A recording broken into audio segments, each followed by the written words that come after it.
There is a fundamental misunderstanding about what it means to be kosher. My name is Gloria Cobrin of kosherbygloria.com. I'm a cook who happens to keep kosher.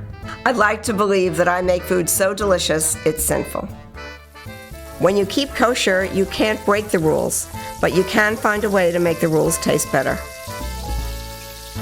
I had never heard of Armenian meatballs before I started to make them.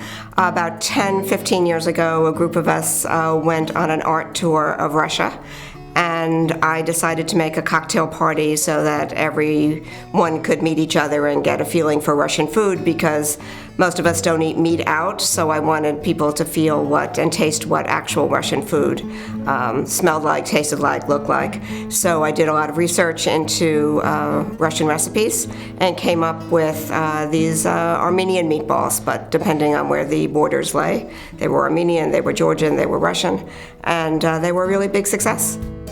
The herbs and spices in this recipe for Armenian meatballs make these the most delicious meatballs you'll ever eat.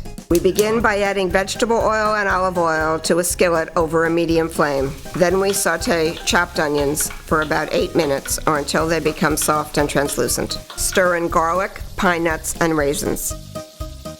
So we're just going to stir all that around, and basically this has to cook until the onions begin to toast a little bit.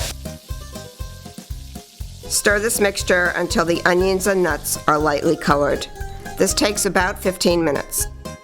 In this bowl, I have some ground veal and some ground beef, which I like to mix together for the Armenian meatballs. My onions are still sauteing, so I'm going to mix some of the stuff up together while it's cooking. Place chopped beef and veal in a mixing bowl. Add egg, crumbs, minced cilantro and mint, cinnamon, allspice, hot paprika, and water to the meat. Then add the onion mixture. Mix thoroughly. You can use a fork, but I prefer to use my hands and really feel the ingredients come together. At that point, you take small amounts of the meat mixture and lightly form fluffy meatballs, about the size of small walnuts. Sprinkle flour on a flat surface and dredge the newly formed meatballs in the flour and put them aside.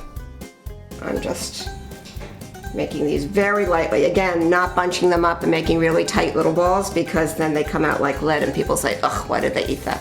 This is like a light, fluffy little thing. The meatballs have now been rolled in flour. I'm going to move them over and bring over another frying pan.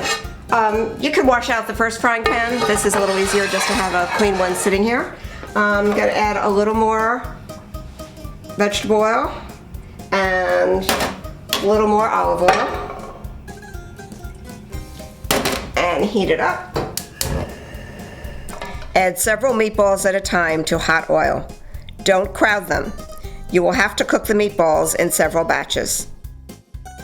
So these have to cook a little bit on each side, so I'm just going to have to wait just a minute for these to brown a little bit, and then we flip them over and move them to the other side, and then they cook for a little bit in the oil with the top on, so you're sure they're cooked through.